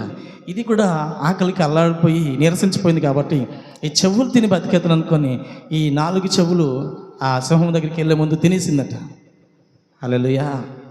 సింహం దగ్గరికి వెళ్ళేసరికి తినేసరికి చెవులు ముర్రు చెవులు అయిపోయాట. అప్పుడు సింహం అడుగుతుందంట, ఏయ్ పుట్టిన దగ్గర నుంచి చెవులు లేవా, లేకపోతే నువ్వు తినేసావా అంటే, చచ్చ రాజుగారు నేను అట్లాంటి పని చేయనండి అని చెప్పి అంటుందంట. లేదు వాళ్ళ అమ్మ ఎక్కడ ఉందో వాళ్ళ అమ్మని తీసుకురా అన్నదంట. వాళ్ళ అమ్మని తీసుకొచ్చారంట. పుట్టగానే చెవులు లేవా, పుట్టిన తర్వాత చెవులు లేవా అంటే, చెవులు ఉంటే అవి బాగుపడినండి, చెవులు లేకే ఇలాగా మీకు దొరికిపోయి అవి దీనంగా ఏడుస్తున్నాయి, నేను దీనంగా ఏడుస్తున్నాను. ఆ తల్లి బోరును ఏడుస్తూ వాటికి చెవులు లేవు, నిజానికి చెవులు లేవా, ఉన్నాయి చెవులు ఉన్నాయి, వినే చెవులు లేవు. హల్లెలూయా. హెచ్చరించే మాట వినే చెవులు లేవు, గద్దింపు వినే చెవులు లేవు. హల్లెలూయా. దేవుని యొక్క యేసు ప్రభు యొక్క స్వరం వినే చెవులు లేవు. ఆ మాటకు అనుకూలంగా జీవించడానికి వినేటువంటి వారు లేరు. కనుక అలాంటి అనుభవంలో ఉన్నటువంటి సంఘం ఉంది ఈరోజు. యవనస్తులు ఉన్నారు, యవనరాండ్రులు ఉన్నారు, వృద్ధులు ఉన్నారు. అయినా నీ గుణం మంచిది కాదు, నీ బుద్ధి మంచిది కాదు, నీ అలవాట్లు మంచివి కాదు, ఇవి నీకు నరకానికి తీసుకెళ్తాయి, దేవునికి దూరం చేస్తాయి, శాతానికి దగ్గర చేస్తాయి, ఇది మానుకో అనంటే కూడా వదులుకోలేనటువంటి దౌర్భాగ్య స్థితిలో శాతాని యొక్క బంధకాల్లో ఉన్నారు వాళ్ళు. హల్లెలూయా. శాతాను ఆ ప్రపంచం ఎంతో అందంగా ఉంది, ఆనందంగా ఉంది. నేను అంటున్నాను కదా, పక్షులకి మొప్పేస్తాడు ముందు. మేము చాలా రోజులు ఈ కొండ ప్రాంతాల్లో పక్షులు ఉన్నాయి, వాటిని పట్టుకోవడానికి కోసం అందరూ వెళ్తున్నారు, మేము కూడా వెళ్తున్నాం. కానీ ఒక్కరోజు దొరకలేదు. మా పెద్దోళ్ళు మా రామారావు గారికి నాకు ఒక మాట చెప్పారు. ఆయన ఏం చేశాడంటే ఇంత సంచి పట్టుకొని ఆ సంచిలో జొన్నలను కోట బియ్యం కలిపి పట్టుకుని వెళ్ళి అక్కడక్కడ వేస్తూ వెళ్ళిపోయారు. ఈయన మాటకి 2-3 రోజుల పాటు జొన్నలు వేసుకుంటూ వెళ్ళిపోయాడు. నాకేమో అర్థమయ్యేది కాదు. ఆయనతో చిన్న చోట వేటగాడిన అనమాట. ఆయన వేసుకుని వెళ్తే ఆ టైంలో 3 రోజుల పాటు అలా వేసుకుని వెళ్తే ఏమీ లేవు. ఏముంటాయి అవి, ఉదయం వేస్తే సాయంత్రం తినేసి, సాయంత్రం అయితే ఉదయం తినేసి, ఉదయం వేస్తే మళ్ళీ మధ్యాహ్నానికి తినేసి, అలా 3 రోజులు అయిన తర్వాత మనోడు అప్పుడు సరిగ్గా అట్లా టైమింగ్ చూసి ఉరిలేసాడండి. ఉరిలేసగానే దబ పడిపోయాయి. హల్లెలూయా. కొండల్లో అల్లకొల్లం అయిపోతాం మేము దగ్గరికి వెళ్ళేసరికి. ఎందుకంటే ఏ ఊర్లో వేస్తామో ఆ ఊర్లకి 2-3 పక్షులు పడిపోతాయి. హల్లెలూయా. అలా పడిపోయి దబ కొట్టేసుకుంటున్నాయి. నా సంతోషానికి ఇంకా అవతలు లేవు. హల్లెలూయా. అంటే అలాంటి వేటగాలుగా ఉండడానికి అపవాది అయినటువంటి సాతానుడు మప్పు ఎత్తుంటాడట. ఆనందమైనటువంటి మప్పు, సంతోషమైనటువంటి మప్పు, రుచి అయినటువంటి మప్పు. ఇది బాగుంటుంది తెలుసా, ఈ ఆనందం ఎంత బాగుంటుందో తెలుసా అనేటువంటి మప్పు వేస్తుంటాడు. హల్లెలూయా. నిన్ను నిలబెట్టాలనో, నిన్ను స్థిరపరచాలనో, నిన్ను గొప్పడుగా చేయాలని అనుకున్నాం. ఏమి మా ఇంట్లోనూ తినడానికి లేకపోయినా, మేము వేపుకొని తినడానికి లేకపోయినా అక్కడికి ఎందుకు మరి పట్టుకుని వెళ్ళాం? వాటికి రుచి నేర్పించాం, మప్పేసాం. తర్వాత అవి దొరికిపోయాయి. కానీ మా అదృష్టం బాగలేదు. హల్లెలూయా. అవి ఎగిరిపోయాయి. హల్లెలూయా. అంటే పట్టేసాం, పీకలు పట్టేసేసి కాలు కట్టేసి తెచ్చేసాం. అవి ప్లాస్టిక్ తాళ్ళు కాబట్టి దించగానే టప టప టప ఎగిరిపోయాయి. హల్లెలూయా. అవి ఎగిరిపోయాయి కాబట్టి సంతోషంగా చెప్తున్నాను మీతో. ఎందుకంటే మేము వాటి ప్రాణం ఉసిరి తీయలేదు అని చెప్తున్నట్టుగా. హల్లెలూయా. కానీ సాతానుడు మాత్రం అలా జాలి పడ్డాడు. నిన్ను పడగొట్టడానికి, నిన్ను దేవునికి దూరం చేయడానికి చాలా పన్నాగులు పన్నుతుంటాడు. హల్లెలూయా. కాబట్టి ఆ గడిచినటువంటి కాలాల కొరకు మనతో మాట్లాడుతుంటాడు. చూద్దాం. మరి ఇక్కడ మత్తయి సువార్త 11:28 చూడండి. ప్రస్తుత కాలం కొరకు యేసు ప్రభువు ఏం మాట్లాడుతున్నాడో. మత్తయి సువార్త. అంత పరిశుద్ధంగా జీవించేటువంటి అనుభవంలో ఉండినటువంటి మనం ప్రయాసపడి భారం మోసుకొనిచున్న సమస్త జనులారా, హల్లెలూయా, మీరు ప్రయాసపడి భారం మోసుకుంటున్నారు కనుక మీరు నా ఎదుగు రండి, నేను మీకు విశ్రాంతినిస్తాను. సాతాను యొక్క బంధకాల నుంచి విడిపిస్తాను, సాతాను కాడి నుంచి విడిపిస్తాను, సాతాను యొక్క కుయుక్తుల నుంచి విడిపిస్తాను. హల్లెలూయా. ఇంకా చదవమ్మా. నేను సాత్వికుడును, దీన మనసు గలవాడును కనుక నా కాడి ఎత్తుకుని నేర్చుకున్నది. హల్లెలూయా. అవును. హల్లెలూయా. నా కాడి సులువుగాను నా భారం తేలిగ్గా ఉంది. రండి, నా ఎదురికి రండి, మీ భారం అంతటిని తీసేస్తానంటారు. ప్రయాసపడి భారం మోసుకొనిచున్న సమస్య జనులారా, నా ఎదురికి రండి, నేను మీకు విశ్రాంతిని ఇస్తాను, నెమ్మదిని ఇస్తాను, సమాధానాన్ని ఇస్తాను, ఆనందాన్ని ఇస్తాను, సంతోషాన్ని ఇస్తాను. అంటే ఆ సంతోషం వద్దు ఆయన అంటున్నా. హల్లెలూయా. ప్రస్తుత కాలంలో దేవుడు మనల్ని పిలిచి ఆ బంధకాల నుంచి విడిపించడానికి పిలుస్తుంటే ఆ బంధకాలను ఉండడం నాకు ఇష్టం అంటున్నారు. హల్లెలూయా. భారం మోస్తున్నారు సమస్య జనులారా, నా ఎదుకు రండి, నేను మీకు విశ్రాంతినిస్తాను, నేను సాత్వికుడిని, దీని మనసు గలవాడిని, నా కాడి ఎత్తుకోనండి. హల్లెలూయా. నేను మిమ్మల్ని ప్రేమిస్తున్నాను, మీ బరువును దింపాలనుకుంటున్నాను, మీ ప్రయాసను మార్చాలనుకుంటున్నాను. ప్రస్తుత కాలంలో సాతానుడు బంధకాల్లో ఉన్నటువంటి వారు ఆ భారాన్ని దించుకోవడానికి ఇష్టపడటం లేదు. హల్లెలూయా. ఒకసారి అక్కడ చదువుతున్నట్లయితే మత్తయి సువార్త 19 కూడా చదవండి అమ్మా.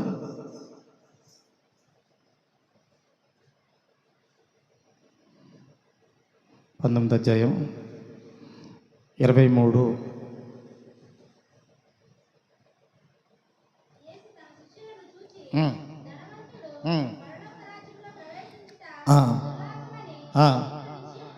హల్లెలూయా. ధనవంతుడు పరలోక రాజ్యంలో సమీపించట దుర్లభము, అసలు సమీపించడురా అన్నారు. హల్లెలూయా. అర్థమవుతుందా? ధనవంతుడు పరలోక రాజ్యంలో సమీపించడు అని అన్నాడు. అయితే ఇంకా చదవమ్మా.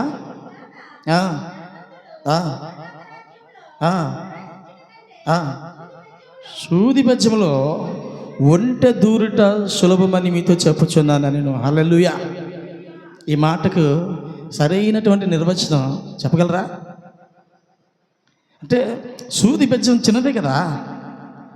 ధనవంతుడేమో మామూలు మన సైజే ఉంటాడు, ఈడేమో పరలోక రాజ్యం చేరడట. సూది బెజ్జంలో ఒంటె దూరుతుందట. హల్లెలూయా. సూది బెజ్జంలో ఒంటె దూరుతుంది. ఎవరు? ఎలా? ఆయన యొక్క మహాకృప వలన మాత్రమే. హల్లెలూయా.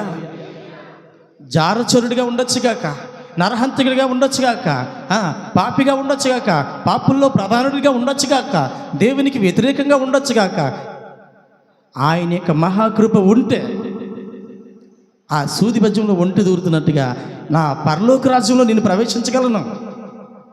హల్లెలూయా. నువ్వు నమ్మితే, నువ్వు ఆయన యందు విశ్వాసం ఉంచితే, నీ అతిక్రమాలను ఒప్పుకుంటే, నీ భారాన్ని దింపుకుంటే, మన భారాల్ని, మన ప్రయాసపడి భారం మోస్తున్నటువంటి ఆ పాప భారాన్ని విధించుకుంటే సూది బెజ్యంలో ఒంటె దూరుతా. అంత సులభమంట. హల్లెలూయా. దుర్లభమే కదా, దుర్లభమే, కానీ ఆయన చెప్తున్నాడు సులభమని. ఆ ఒంటినైనా తీసుకుంటాను. అది బెజ్జానికిను ఆ ఒంటికిను ఎలాంటి సంబంధం లేదు, అయినా కానీ దాన్ని తీసుకుంటాను. అంటే ఇస్కరియోతు యూద తీసుకోగలుగుతాడా దేవుడు? ఖచ్చితంగా తీసుకుంటాడు. కానీ ఆయన నిలబడలేదు. పేతురు గారిని తీసుకున్నాడు. పౌలు గారిని తీసుకున్నాడు. చాలామంది ఉన్నారు, వారిని తీసుకున్నాడా? పడిపోయినటువంటి వారు పశ్చాత్తాపడి లేపబడినటువంటి అనుభవం తర్వాత వారిని తీసుకున్నాడు, వాడుకున్నాడు.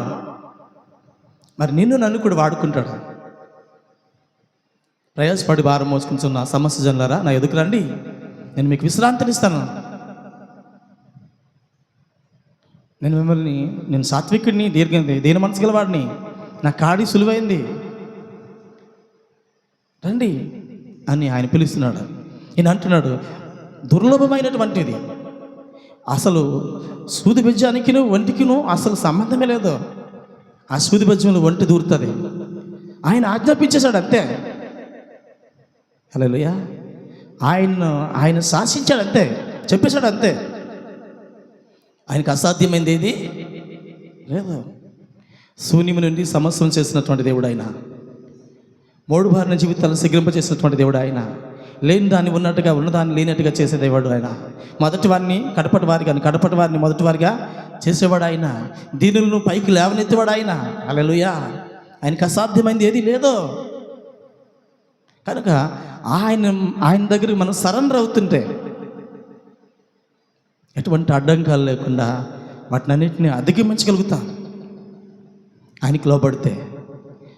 ఒకసారి యోహాను సువార్త 15వ అధ్యాయం ఒకసారి చూద్దామా? నేను నిజమైన ద్రాక్షవల్లిని,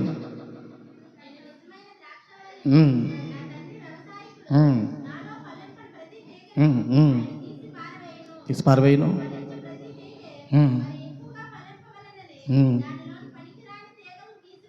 అవును.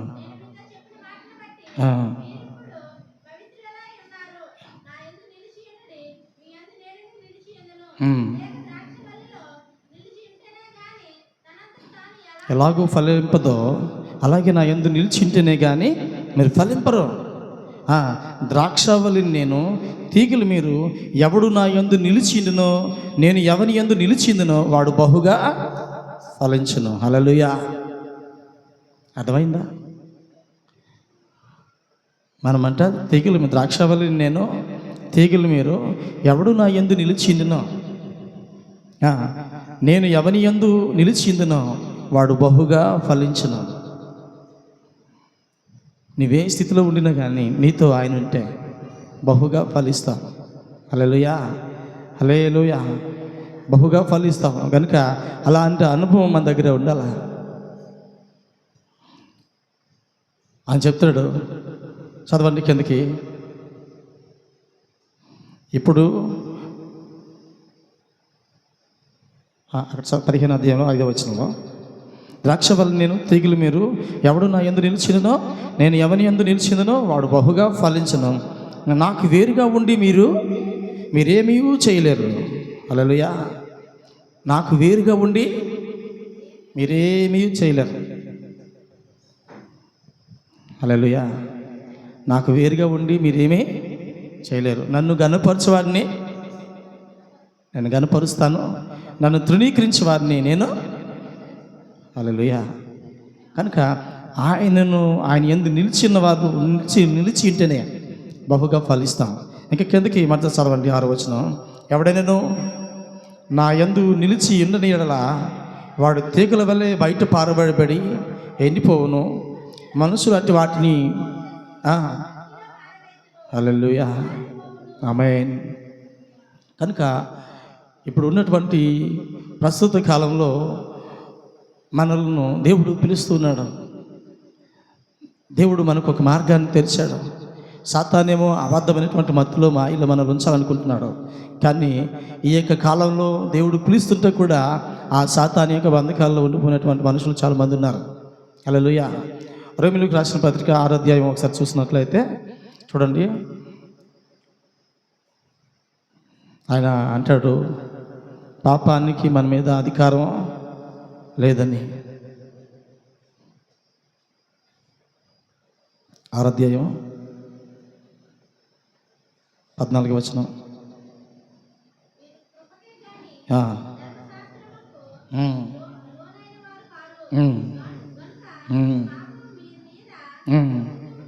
హల్లెలూయా. మీరు కృపకే కానీ ధర్మశాస్త్రంకు లోనైన వారు కారు గనుక పాపము మీ మీద ప్రభుత్వం చేయదు. పాపానికి మీ మీద ఎటువంటి అధికారము లేదు. పాపము మీ మీద ప్రభుత్వం చెయ్యదు. అట్లయిన ఇట్లా కృపకే కానీ లోనుకి వారము కామని పాపము చేయదమా? అదన్నిటికీ కూడదు. అర్థమవుతుందా? కృప మన మీద ఉంది కాబట్టి పాపానికి మన మీద ప్రభుత్వం లేదంటాం. అంత మాత్రాన కృప ఉందని చెప్పేసి మరలా మనం పాపం చేస్తామా అని అంటుంది. చదవండి ఒకసారి.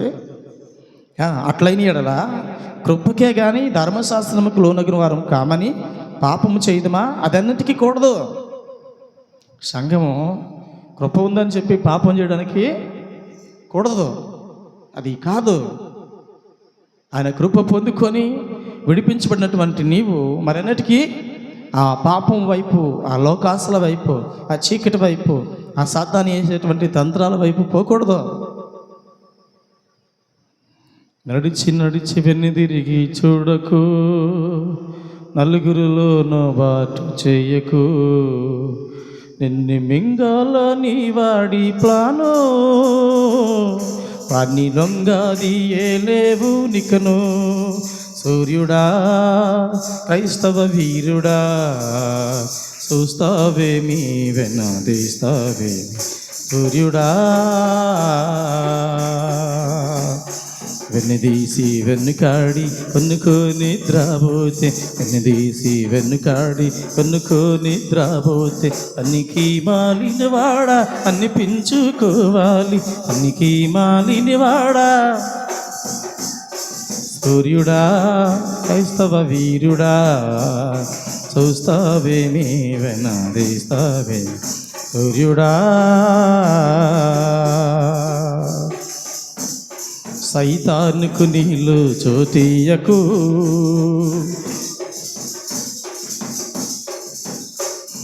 సైతానుకు నీళ్ళు చోటీయకు, వాడు మోపుచున్న బరువులేవి మోయకు, వాడు చెప్పినది ఏదైనా చెయ్యకు, వాడు గొప్పలన్నీ చెప్పినా గొప్పకు, వాడు చెప్పినది ఏదైనా చెయ్యకు, వాడు గొప్పలన్నీ చెప్పినా గొప్పకు.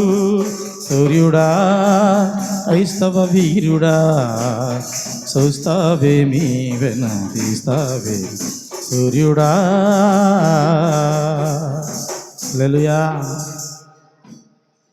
మనల్ని పాడు చేయాలనేదే వాడు ఎజెండా. కనుక మనల్ని పతనం చేయడానికి చాలా ప్రణాళికలు వేస్తుంటాడు. కాబట్టి లోకంలో ఉన్నవానికంటే మనలో ఉన్నవాడు గొప్పవాడు.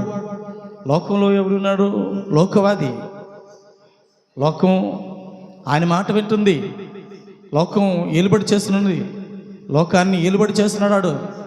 మీరు సాతాను సింహాసనం అనేటువంటి చోట్ల ఉన్నారని నేను ఎరుగుదును అంటాడు. హల్లెలూయా. సాతాను యొక్క ప్రపంచంలో మీరు ఉన్నారని అమ్మా నేను ఎరుగుదును. కనుక లోకములో ఉన్నటువంటి వానికంటే నీలో ఉన్నవాడు గొప్పవాడు. ఆ గొప్పవాడు ఉన్నాడని ధైర్యం కలిగి ముందుకు కొనసాగుతూ ఆయనకి భయపడాలి, ఆయన చిత్తాన్ని జరిగించాలి. రాబో కాలాల కొరకు చాలా చాలా ప్లాన్లు ఉన్నాయి. హల్లెలూయా. సాతానుడు రాబోయేటువంటి కాలాల్లో కూడా మనల్ని మోసం చేయాలని, వంచాలని ఆల్రెడీ ఒక ప్రణాళిక సిద్ధపరచుకుంటాడు. హల్లెలూయా. గతంలో కూడా ఆడ పాత్ర ఉంది, ప్రస్తుత కాలంలో కూడా ఆడ పాత్ర ఉంది, రాబోతున్నటువంటి కాలాల్లో కూడా ఆడ పాత్ర ఉంటుంది. కనుక చాలా జాగ్రత్తగా మనం జ్ఞానం కలిగి నడుచుకునేటువంటి వారిగా ఉండాలి. హెబ్రీ పత్రిక 12వ అధ్యాయం మనం చూసినట్లయితే సులువుగా చిక్కులు పెట్టేటువంటి పాపములలో పడిపోకుండా జాగ్రత్తగా చూసుకోమంటుంది. హల్లెలూయా. చిన్న పాపమే, అనువంత పాపమే అనుకుంటుంటాం, కానీ మన విశ్వాసాన్ని పాడు చేసేటువంటి ఆ గురుగులవి, మన పరిశుద్ధతను పాడు చేసేటువంటి గురుగులవి. ఏం జరిగిపోయింది ఇప్పుడు? ఏం జరగలేదా? ఏమైపోయింది ఇప్పుడు? అబద్ధమే కదా ఆడాను. అబద్ధం ఏం చేసిందంట? ఇస్కరియోతు యోధానే నాశనంలోకి నడిపించింది. అబద్ధం కొన్ని సందర్భాల్లో అనేకమైనటువంటి దేవుని యొక్క ఉగ్రతకు పాత్ర చేసేసింది. హల్లెలూయా. సాతాను యొక్క ఆయుధం అది, సాతాను యొక్క విత్తనం అది, సాతాను యొక్క పేరు అది, సాతాను యొక్క గుణం అది. ఈరోజు దినాన్ని కూడా దేవుని బిడ్డలు అయినటువంటి వారు అబద్ధాలు ఆడుతూ అబద్ధాలను పోషిస్తున్నారు. ఒక అబద్ధాన్ని నిజం చేయడానికి 100 అబద్ధాలు ఆడాలట. హల్లెలూయా. సత్యమని నిరూపించడానికి ఏది అవసరం లేదు. హల్లెలూయా. నా మాటే సత్యం. హల్లెలూయా. అబద్ధం చెప్పడానికి అలా కాదట, ఇలా కాదట, అలాగదట, ఇలాగట, వాళ్ళు చెప్పారు, వీళ్ళు చెప్పారు, ఎక్కడెక్కడ నుంచి వస్తాయి. ఒక అబద్ధాన్ని 100 అబద్ధాలతో కాకపోతే కానీ అది సత్యమని నమ్మరు జనాలు. కానీ సత్యమో, నా మాటే సత్యం, దీనికి నిరూపించడానికి లేదు వేరే ఆధారం. హల్లెలూయా. సాతానుడు అనేకమైనటువంటి గురుగులు ఎత్తుతున్నాడు. సులువుగా చిక్కుపెట్టేటువంటి పాపాన్ని భూమి మీద ఉంచాడు. కాబట్టి ఆ సులువుగా సిక్కులు పెట్టేటువంటి పాపం మనల్ని నిలబడి చేయకుండా జాగ్రత్త పడాలి. చదువుదామా ఒకసారి హెబ్రీ పత్రిక 12వ అధ్యాయం తీసారామా? 12వ అధ్యాయం. అవును.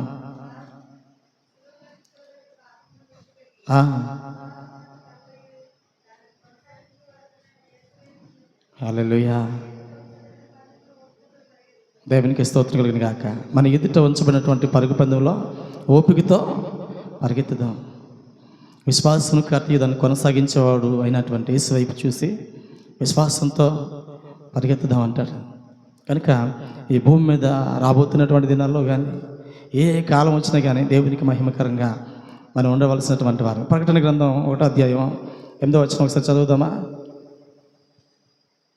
అల్ఫయు ఒమేగయు నేనే, వర్తమాన భూత భవిష్యత్ కాలంలో ఉండువాడు నేనే అని సర్వాధికారియకు దేవుడు ప్రభు సెలవిచ్చుచున్నాడు. హల్లెలూయా. ఉన్నవాడు నేనే, అనువాడు నేనే, రానయ్యున్నవాడు నేనే, భూత వర్తమాన భవిష్యత్తు కాలంలో ఉన్నవాడు ఆయన. హల్లెలూయా. ఆయనే సజీవుడు, ఆయనే యుగములు ఏలువాడు. ఆయన యందు మనం ఏం చేయాలంటే ధైర్యం కలిగి విశ్వాసంతో ఉండాలి. 17వ వచనం చదువుదామా? నేను ఆయన చూడగానే చచ్చిన వాని వల్లే ఆయన పాదముల యొద్ద పడితిని. ఆయన తన కుడి చేతిని నా మీద ఉంచి నాతో ఇట్లా నన్ను భయపడకమో, నేను మొదటివాడును కడపటివాడును జీవించేవాడును మృతుడునైతిని కానీ ఇదిగో యుగములు సజీవుడునై విన్నాను. హల్లెలూయా. ఆయన చెప్తున్నాడు, యుగములు సజీవుడునై విన్నాను. తుచ్చమైన వాటిని పట్టుకొని అక్షయమైనటువంటి దేవుడిని విడిచిపెట్టుకోకుండా జాగ్రత్త పడు. మనల్ని మబ్బులోనికి మాయలోనికి సాతానుడు ఎన్నో విధాలుగా పాడు చేయాలని చూస్తున్నాడు. కనుక మన విశ్వాసాన్ని ప్రారంభించిన వాడు పరిశుద్ధాత్ముడే. కనుక ఆ విశ్వాసాన్ని అంతవరకు కొనసాగించాలట. పౌలు దేవుని యొక్క సంధిలో సాక్ష్యం చెప్తూ ఆయన శక్తివంతుడు అయినటువంటి దేవుడు కనుక ఆయన యందు నేను నిలిచిన్నాను, ఆయన యందు నేను ఘనమైనటువంటి కార్యాలు చేస్తున్నాను అంటాడు. కనుక దేవుని వాక్యం చెప్తుంది, మనల్ని పిలిచినవాడు నమ్మదగినవాడు కనుక మనం నమ్మదగినవాడు కనుక మనం ఏం చేయాలట? ఒకసారి చదువుదాం. దశలోని పత్రిక 5వ అధ్యాయం ఒకసారి చదువుదామా? దశలోనిక మిమ్మల్ని పిలిచినవాడు నమ్మదగినవాడును ఉంటుంది. అరే నాయన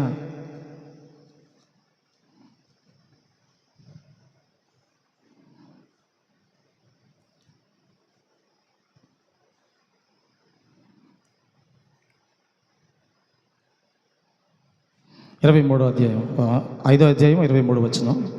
సమాధానకర్తయగు దేవుడే మిమ్మల్ని సంపూర్ణంగా పరిశుద్ధపరచునుగాక, మీ ఆత్మీయు జీవమును శరీరమున ప్రభువైన రాకడ యందు నిందారహితంగా సంపూర్ణంగానే ఉండునట్లుగా హల్లెలూయా మిమ్మల్ని పిలిచినవాడు నమ్మకమైన వాడును గనుక అలాగు చేయము. హల్లెలూయా. మనల్ని పిలిచినవాడు నమ్మకమైన వాడు కనుక మనం కూడా అలాగు చేయమంటుంది. ఎందుకంటే ఆయన పరిశుద్ధుడు కనుక మనము పరిశుద్ధులమై ఉండమని చెప్తుంది. హల్లెలూయా. కనుక దేవుని బిడ్డలమైనటువంటి మనము జాగ్రత్త కలిగి సమాధానకర్తయగు దేవుడే మమ్మల్ని సంపూర్ణంగా పరిశుద్ధపరచునుగాక అని చెప్తుంది. ఆయనే మనల్ని సంపూర్ణంగా చేస్తాడు. ఆయనకు మనల్ని మనం అప్పగించుకోవాలి.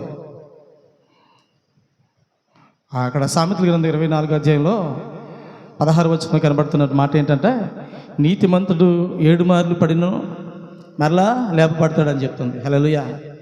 దేవుని యొక్క కృప పొందుకున్నవాడు నీతిమంతుడు. హల్లెలూయా. ఆ నీతిమంతుడు పడిపోయినను మరలా లేపబడతాడు. హల్లెలూయా. అంటే కాపాడే దేవుని యొక్క మహాకృపలో మనం ఉన్నాం కనుక సాతాను ఎన్నో మార్లు మనల్ని పడగొట్టాలని చూస్తున్నా కానీ దేవుని యొక్క మహాకృప మనతో ఉండడాన్ని బట్టి మనం బ్రతుకుతూ దేవుని నామాన్ని కనపరుస్తున్నాం. ఆయన అంటాడు, నా చేతిలో నుండి మిమ్మల్ని అపహరించలేరు, నా అరచేతిలో నేను చిక్కుకొని ఉన్నాను. హల్లెలూయా. నిన్ను ముట్టినవాడు నన్ను కనుగుడిని ముట్టినాడు అని చెప్తున్నాడు. హల్లెలూయా. అంటే నీ పట్ల నా పట్ల ఆయన అనాది ప్రణాళిక గొప్పది, ఆయన సంకల్పం గొప్పది. కనుక సాతాను యొక్క ఉచ్చులలో పడిపోయి ఉండిపోకుండా, సాతాను వేసేటువంటి గొప్ప అబద్ధాలలో చిక్కుపోకుండా మనం జాగ్రత్త కలిగి ఉండాలి. ఆయన సాతాను కూడా చాలా అబద్ధాలు ఆడుతుంటాడు. ప్రస్తుత కాలంలోనూ కానీ తర్వాత గడిచినటువంటి కాలంలోనే కానీ రాబో కాలంలోనే కానీ మనల్ని అబద్ధాలు అనేటువంటి మాయలోనికి నడిపించాలని, మనల్ని పలుమార్లు వాడు నాశనం చేయాలని, పడగొట్టాలని, దేవుని రాజ్యాన్ని పాడు చేయాలని, దేవుడిని బిడ్డలని దేవునికి దూరం చేయాలని వాడు ఎజెండా కనుక అనేక మార్లు వాడు అలాంటి పని చేస్తుంటాడు. మన శత్రువు కొరకు మనకు క్షుణ్ణంగా తెలిసినప్పుడు వాడిని ఎలా ఎదుర్కోవాలో మనం నేర్చుకుంటాం. హల్లెలూయా. మన శత్రువు కుయుక్తులు కలిగి ఉంటాడు, ఎత్తుకు పై ఎత్తేసినటువంటి అనుభవం ఉంటాడు. హల్లెలూయా.